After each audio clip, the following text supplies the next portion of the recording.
G'day everyone, Daniel Anderson here. Welcome to this episode where today we're going to take a look at a feature or a functionality of Microsoft Teams meetings and the ability to be able to join a Microsoft Teams meeting just with a meeting ID and a passcode. So there's a couple of use cases that this does help facilitate, and that is, let's say that you're out and about, you don't or you haven't been invited to a meeting, you get contacted and you might be asked to join a Teams meeting.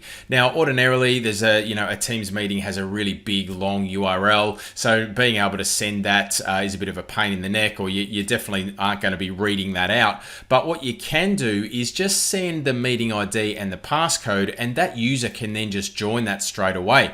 Now, there's two ways that we're going to go through and have a look at how we can join that Teams meeting. One is through the Teams application itself, where you can go into your calendar, you can click on a button in the top right-hand corner, join meeting by ID, and you can enter in the meeting ID and passcode there. Or Microsoft actually do provide a landing page, a public landing page, where through the browser, you can just enter in that meeting ID and passcode, and you can join it via the browser there too, without having to even open up your Microsoft Teams application. So let's dive in and have a look at what this functionality is, how it works, both from both ends, the meeting organizer and also the end user as well. So we can see here that I'm logged in to Microsoft Teams as Alex. I'm in the Teams application here, but the first thing I'm going to do is I'm just going to schedule a meeting. So let's have a new Teams meeting, and you'll see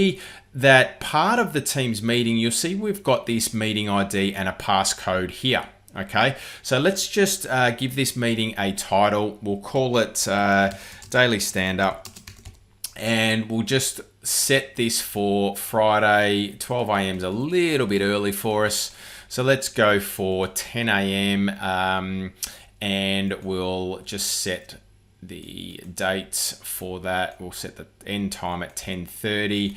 Let's just send this across to Megan. Okay, so let's just type in Megan's address here, and we'll just send that across. All right, so that has now been scheduled. All right, so what we can now, and that's actually been a long meeting. So let's just jump back in here. We've got Friday the 9th of the 2nd. So let's go for 2nd of the 9th there. Let's just change that and we'll send an update out there. There we go. So 10 a.m. on Friday, we've got a meeting scheduled. Now, let's say that somebody's not invited, or we need to bring somebody in or allow somebody to join.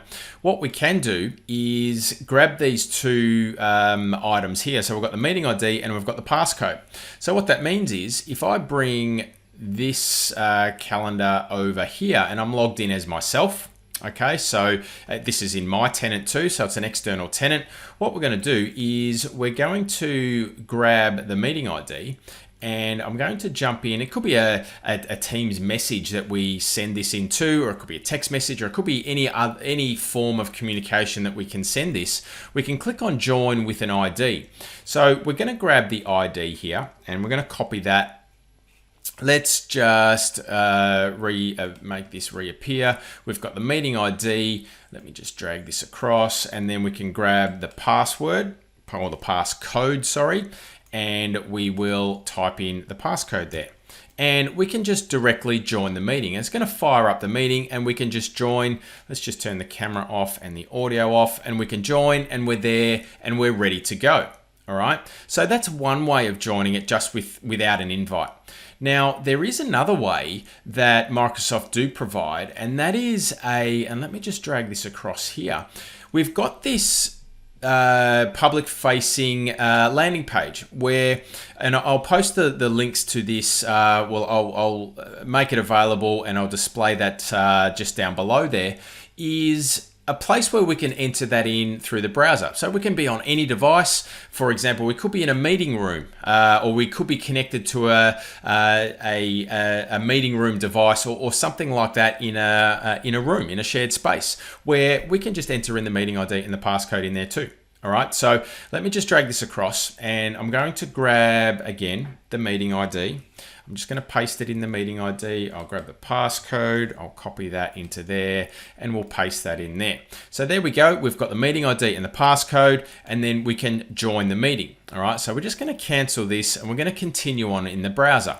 And that's going to open up Microsoft Teams in the browser for us. All right, so here it is here. We're opening it up right now. Once this loads, it's going to allow us to join. Let's allow for camera and microphone through here. And we're then going to be allowed to, well, now that I've actually, because I'm recording this, let's just continue on without audio. And I can say, right, here's my name. I'm going to now join this, and that's going to then connect me to that meeting through the browser, and it's waiting for that meeting to start. So it's a nice, easy, public-facing way to be able to send a meeting ID and a passcode and allow people to join that meeting, even if they don't have the Teams application available on their device or they're not logged in. So there we go. That is an overview of how you can enable somebody to join your Microsoft Teams meeting with the meeting ID and the passcode, whether that be in the Teams application itself, or you can go to that website or the landing page that Microsoft do provide, enter in your ID and your passcode, and that user can join as well. So hope that brings you some value. Thanks for watching, and I'll see you in the next episode.